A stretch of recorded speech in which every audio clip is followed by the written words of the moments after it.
En estas fechas se cumplen 100 años de la aprobación de la primera ley de zonas francas en Uruguay. Desde ese momento hasta las últimas modificaciones ingresadas al régimen, que datan de 2017, el sector se desarrolló en nuestro país hasta alcanzar más de 1.000 empresas habilitadas para operar en territorio franco, que ocupan directamente a más de 16.000 personas, con una remuneración promedio que duplicaba a la de los trabajadores extra régimen. Además, en 2022 comenzó la construcción de la primera zona franca exclusiva de servicios en Punta del Este, y este año se aprobó la instalación de un proyecto de similares características en el departamento de Colonia. El sector tuvo exoneraciones tributarias por $280 millones entre los años 2014 y 2019, pero, según señalan, en el mismo periodo el beneficio generado por las empresas alcanzó cerca de 1.600 millones promedio anuales. ¿Cómo está el sector hoy? ¿Cuáles son sus desafíos a futuro? ¿Cómo responden a las críticas también de aquellos que lo plantean sobre las exoneraciones tributarias? Lo conversamos en nuestra entrevista central con Enrique Buero, presidente de la Cámara de Zonas Francas del Uruguay. Doctor Buero, ¿cómo le va? Buenos días, gracias por acompañarnos. Buen día, muchas gracias a ustedes por la invitación. Habíamos, como le comentaba antes de salir al aire, habíamos entrevistado el año pasado al señor Licio, que estaba al frente. Ahora usted, ¿desde cuándo está como presidente de la Cámara? Correcto, Diego Licio fue el presidente antes que yo estoy desde el septiembre del año pasado. Ajá. Cuéntenos qué es la Cámara de Zonas Francas y a quiénes nuclea. La Cámara de Zonas Francas es una asociación donde estamos nucleados los desarrolladores de las zonas francas y los usuarios de las zonas francas, que son las empresas que operan en las zonas francas. Uh-huh. ¿Podemos aclarar cuál es la diferencia entre una y otra? Por supuesto. El desarrollador es el titular, digamos, de la autorización para explotar una zona franca o para desarrollar una zona franca, y el usuario de zona franca es la empresa que se instala en esa zona franca para realizar actividades bajo el régimen de zonas francas. A ver si estos datos están correctos. ¿Hoy en Uruguay hay 12 zonas francas funcionando? Hoy hay en total, entre autorizadas y funcionando, diría que hay 15. Ajá. ¿Hay cuántas hay que no están funcionando todavía? Y tenemos una en construcción, uh-huh, que es la zona franca de servicios que usted mencionaba en Punta del Este. Tenemos otra autorizada, aún todavía no empezó en construcción, que es la audiovisual, también en Punta del Este.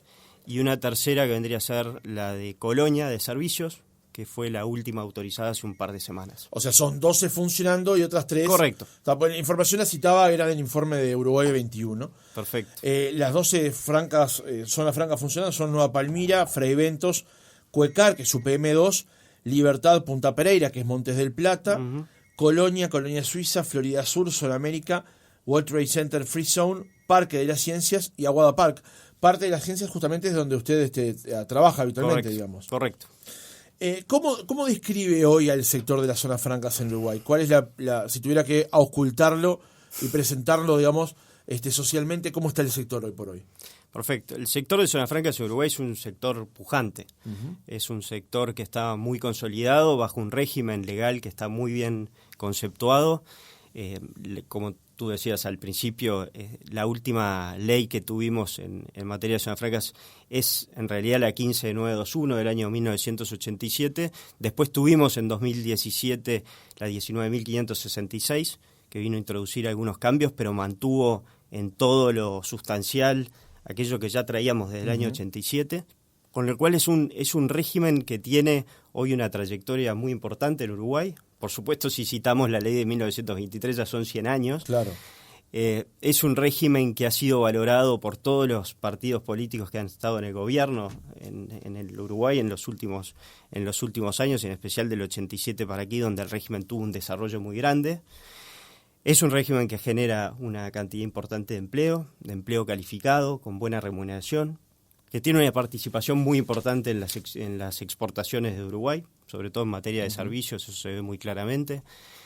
Con lo cual es un régimen que yo diría que hoy se defiende muy bien, tiene muy claro el valor que le da a nuestro país y tiene muy claro también todo lo que tiene por delante para darle al Uruguay. Uh-huh.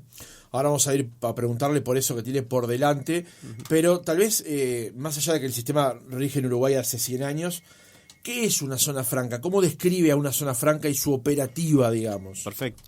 Una zona franca es un área delimitada dentro del país donde hay un desarrollador de esa zona franca, que puede ser un público o un privado. Hay empresas Las hay de las dos maneras, digamos. Las hay de las dos maneras. Es más, las de 1923, que fueron las primeras dos, Colonia y Nueva Palmira, esas son públicas. Claro. A partir del año 87 es cuando empezaron a entrar los privados como desarrolladores de zonas francas, y eso le dio un impulso muy importante al régimen. Siguiendo con un poco la descripción, tenés las empresas que operan dentro de las zonas francas, que son las usuarias de zonas francas.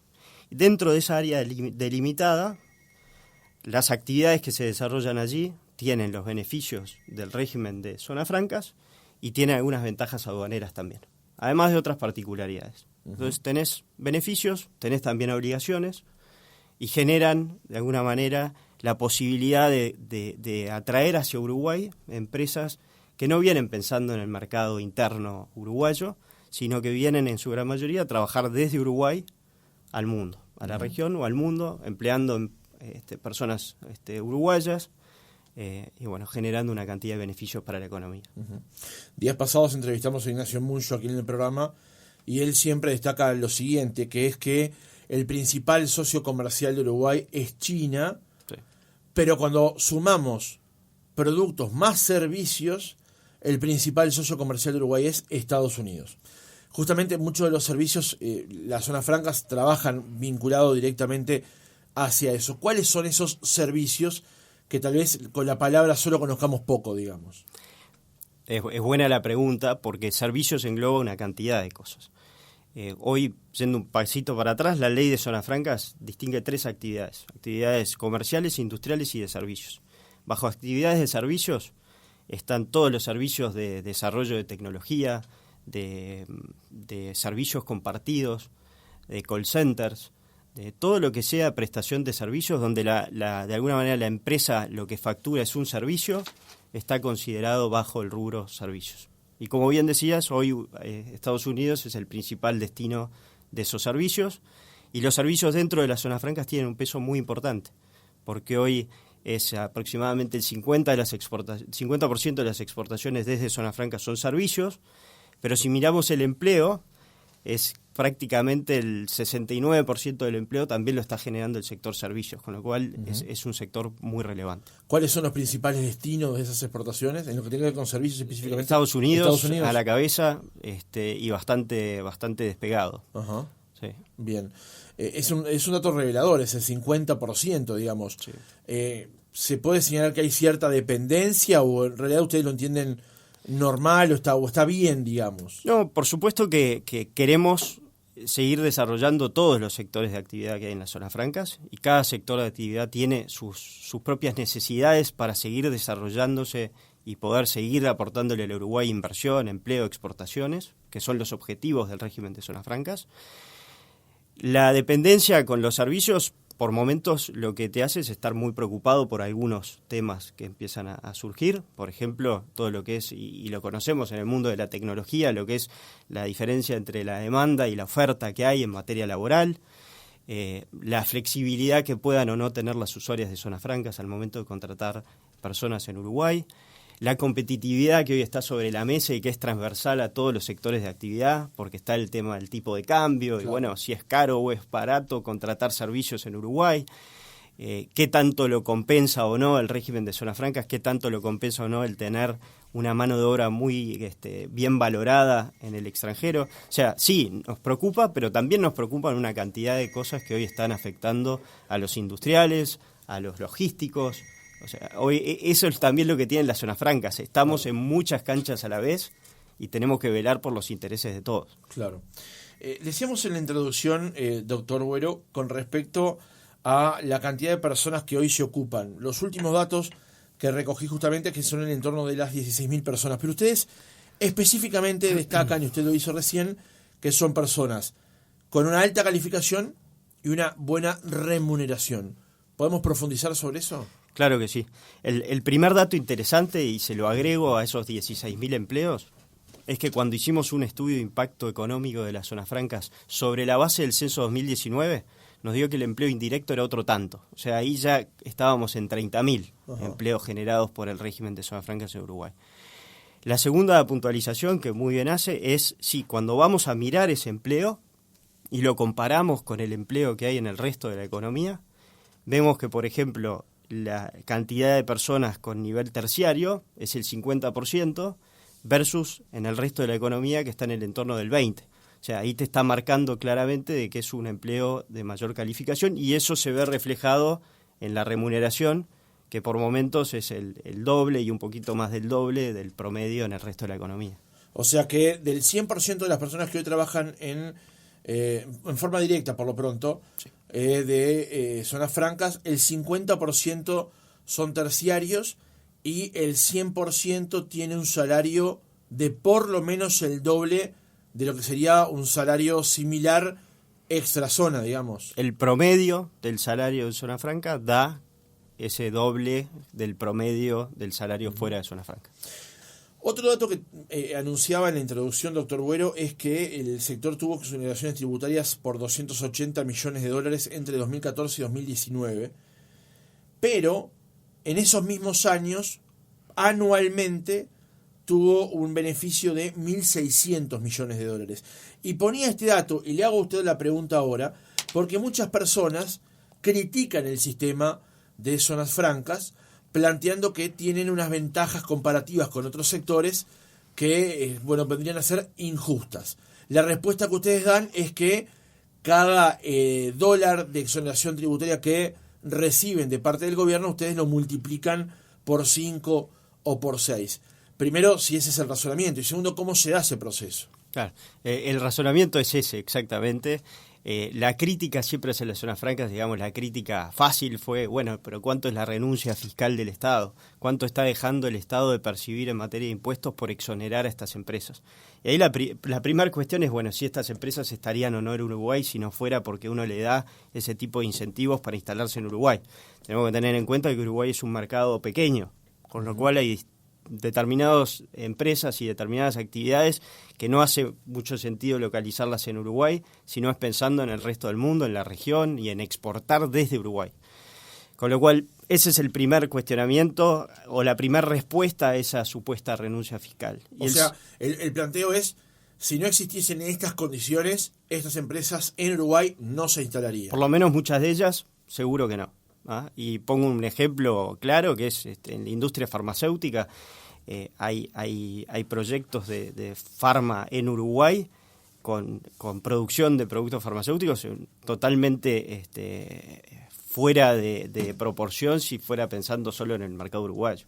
Eso es para exportación, más allá de que también haya una parte de esos productos que se importen y se comercialicen en Uruguay. Entonces, ese es lo primero. Lo segundo es justamente lo que mencionaba, es decir, además, una vez que estas empresas vienen a Uruguay y logramos traerlas a Uruguay y traccionarlas a Uruguay, si bien no están interesadas en el mercado uruguayo en particular, porque perfectamente lo podrían atender desde otro país con un mercado más grande y atender a los países chicos como Uruguay desde allí.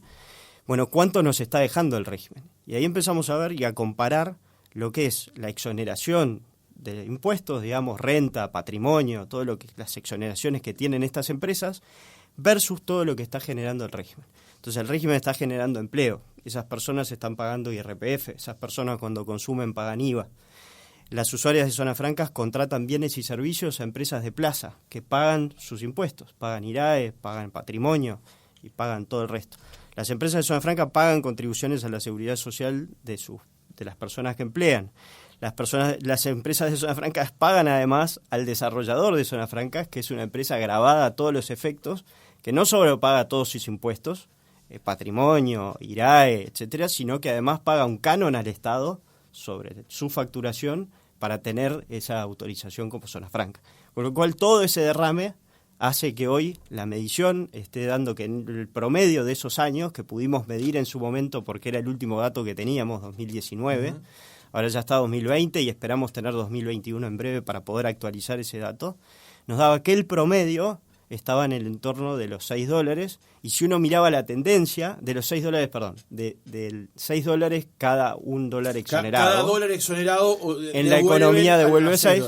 Y la tendencia es al alza, porque si mirábamos solo 2019 nos daba 7,3. O sea que estamos esperando con cierta ansiedad nuevos datos para poder seguir actualizando eso, que es un dato muy relevante para el régimen de zonas francas y que muchos países ya lo tenían medido, y es un dato que se condice bastante con lo que otros países ya venían reportando. Ajá.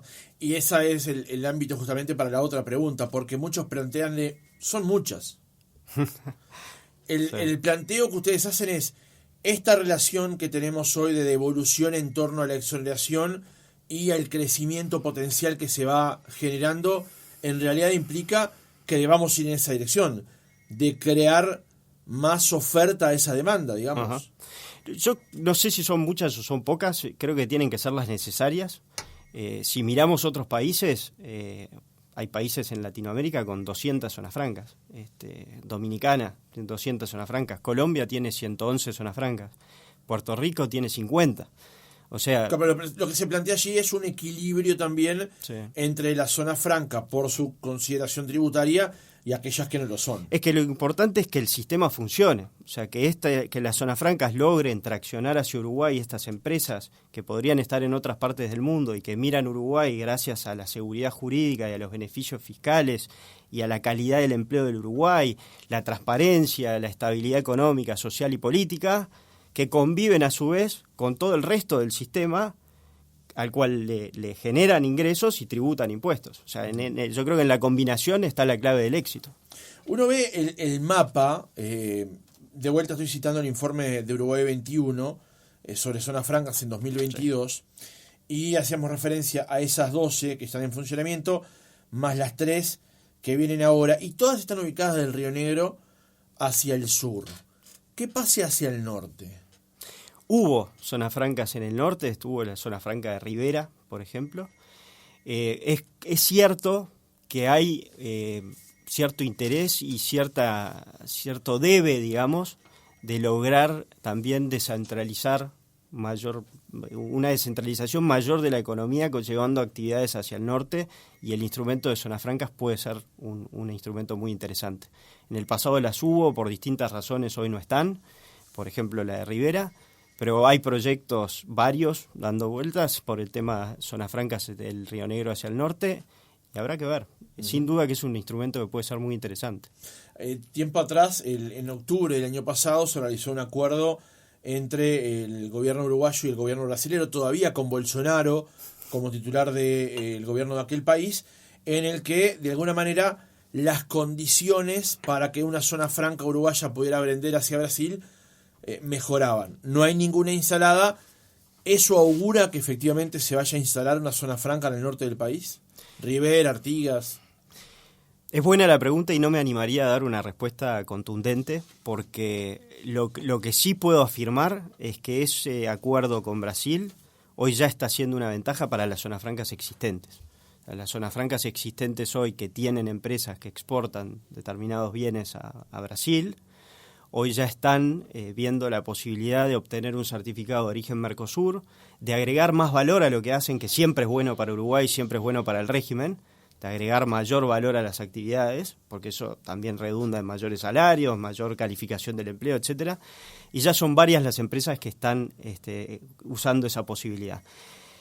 Si eso además genera mayor actividad económica en el norte del país, y el instrumento puede ser una zona franca, porque ahora, a diferencia de lo que nos pasó durante muchos años con Brasil, que era la vieja decisión 8 del 94 del Mercosur, que no solo nos pegaba con Brasil, nos pegaba con el resto del Mercosur, ayuda a que se instalen alguna zona franca con actividades pujantes al norte del Río Negro, bienvenido.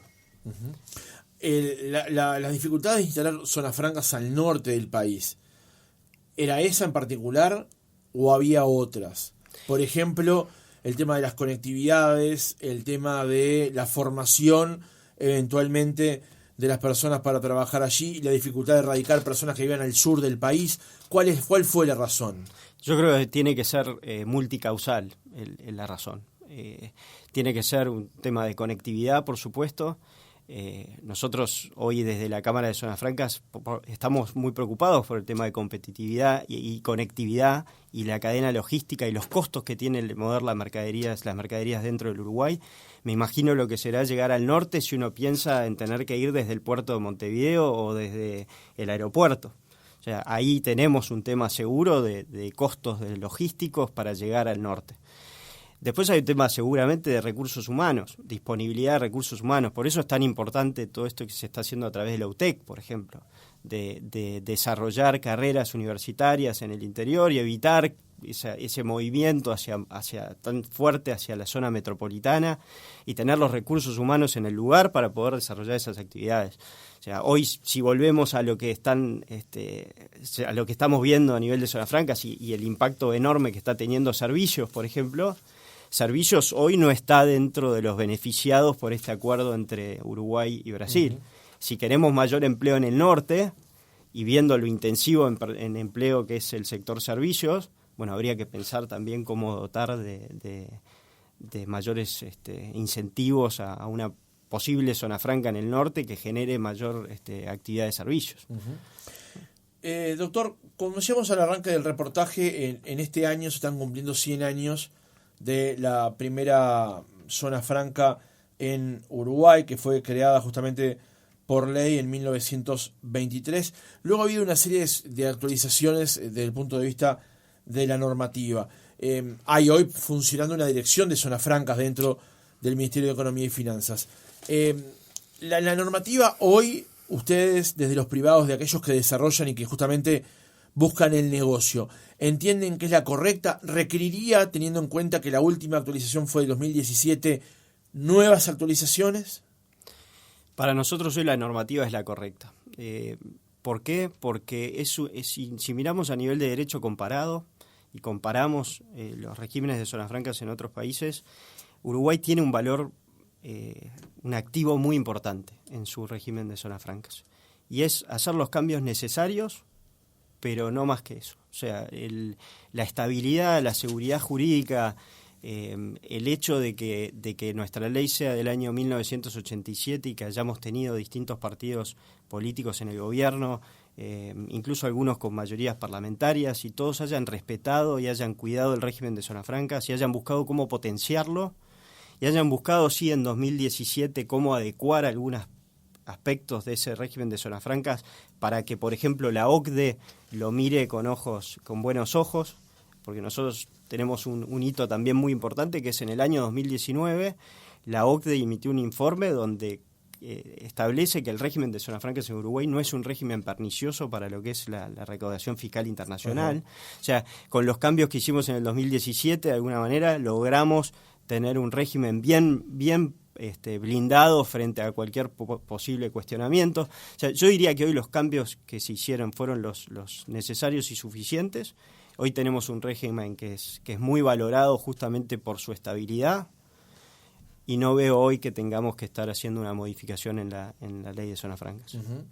Pero entonces es bueno destacar eso que usted decía, doctor, de primero que hace 100 años que funciona el sistema en Uruguay, sí. Y segundo, como usted dijo, ha habido muchos cambios de gobierno y en todo caso se ha defendido o se ha impulsado nuevamente el sector. ¿Es una política de Estado de las zonas francas entonces? Sin duda, y eso es para nosotros un activo muy importante. Uh-huh. Cuando viene un inversor y piensa en Uruguay y uno le puede contar que este régimen de zonas francas, en particular desde el 87 para acá, digamos, que es sobre la ley que más trabajamos, digamos, cuando vendemos el régimen, y uno le puede contar cómo fue la sucesión de los distintos gobiernos, los distintos partidos políticos, que hubo mayorías parlamentarias durante 15 años y que todos valoraron el régimen y las ventajas que el régimen le da. Ese es un valor agregado enorme. Uh-huh. Doctor, estas últimas tres que están por comenzar a funcionar tienen perfiles diferentes y además están ubicados en lugares distintos. Yendo por parte, ¿qué es lo que va a ocurrir en Punta del Este en particular? ¿Qué nos puede contar acerca de la zona franca de Punta del Este? Hoy en Punta del Este hay un proyecto que está en construcción, que es World Trade Center en la zona de Gorlero. Eso es una zona franca de servicios, ¿no? Esa es una distinción importante. Hoy las zonas francas en Uruguay hay de servicios que están autorizadas exclusivamente para desarrollar actividades de servicios. Hay zonas francas que se les llaman mixtas, digamos, zonas francas que pueden desarrollar actividades industriales, comerciales y de servicios. Y hay zonas francas temáticas que fueron introducidas en la ley en la modificación legal del 2017 que mencionábamos antes. Zonas francas temáticas pueden desarrollar solo un determinado tipo de actividad y a cambio se le da un valor diferencial o algo diferente para poderle ofrecer a esas empresas. Por ejemplo, en el caso de las audiovisuales, que es el otro proyecto que está en Punta del Este, que todavía no comenzó su construcción, pero que por las últimas noticias que circularon estaría próximo a hacerlo. A esas empresas de industria audiovisual que van y se instalan en una zona franca temática audiovisual, se les permite hasta un determinado porcentaje desarrollar actividades de filmación, por ejemplo, fuera de la zona franca. ¿Por qué? Porque tienen una necesidad de ir en busca de distintos sets de filmación, locaciones, claro. Que en las otras zonas francas que no son temáticas audiovisuales, la actividad de desarrollarse dentro de la zona franca. Esas son las dos de Punta del Este y está hoy mucho en los medios esta tercera zona franca en la zona del Jawel, que por lo que hemos visto está todavía en proceso de licitación. Es una iniciativa de la Intendencia de Maldonado. ¿Y cómo se dan esos procesos? Que es un inversor que llega a el país buscando socios locales, son socios locales que van en búsqueda justamente de inversiones en el exterior para generar esos negocios. ¿Cómo se da la creación o el planteo ante economía para la habilitación de un proceso de estas características? Me imagino que debe haber un poco de todo. Debe haber uruguayos impulsando zonas francas y yendo a buscar socios en el extranjero y al revés también. Por lo general sí son iniciativas, o lo han sido desde el año 87 para acá, sobre todo iniciativas privadas que se presentan frente al gobierno, plantean un proyecto, plantean determinados plan de negocios, plantean las garantías, qué es lo que tienen pensado hacer, y el Estado analiza si concede o no la posibilidad de desarrollar una nueva zona franca. El mismo ejercicio que hace cuando viene una empresa y se decide instalarse en una zona franca. Ese proceso pasa también por el Ministerio de Economía, la Dirección Nacional de Zonas Francas que mencionabas al principio, donde se revisa no solo el control, digamos, societario de esa empresa que viene a instalarse, sino también un plan de inversión, donde se ve cómo eso va a contribuir a los objetivos del régimen de zonas francas, que es inversión, es empleo, es contribución al incremento de exportaciones del Uruguay.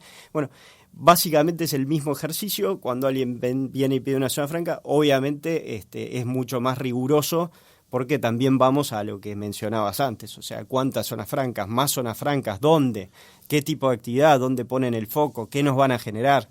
Bueno, ese es un poco la dinámica. Creo que la excepción la estamos viendo un poco, más allá de que las intendencias es muy frecuente que mencionen que les gustaría tener una zona franca para desarrollar determinadas actividades en su departamento.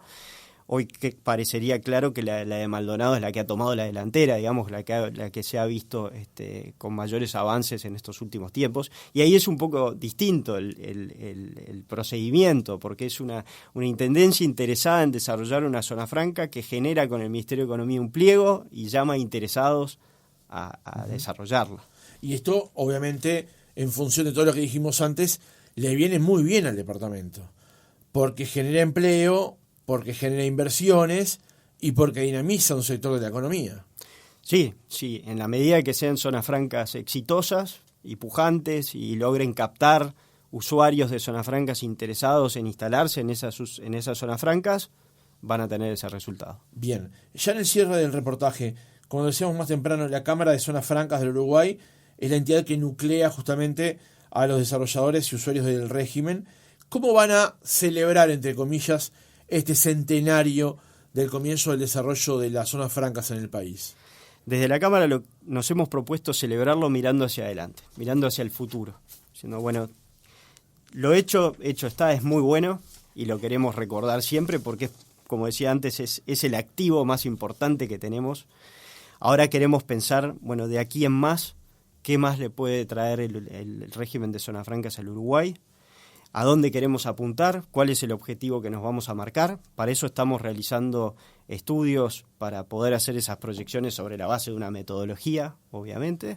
y ponernos la vara alta y ir por ese camino donde queremos un régimen de zonas francas cada vez más exitoso para el Uruguay. En el medio habrá también que identificar cuestiones que necesitamos ir resolviendo, no solo para la zona franca, sino para el total de la economía y el mercado laboral, etcétera, del Uruguay, la inserción internacional, etcétera.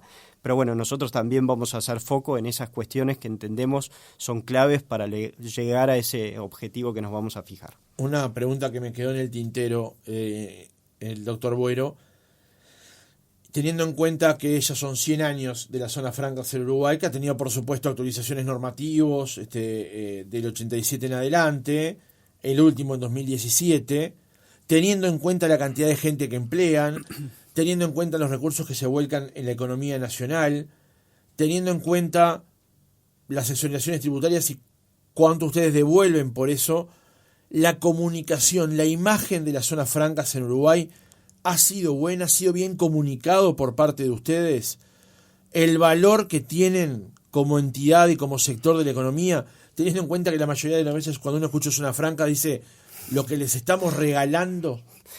Es sin duda que es una de las cosas que nos desvelan en la Cámara de Zonas Francas del Uruguay.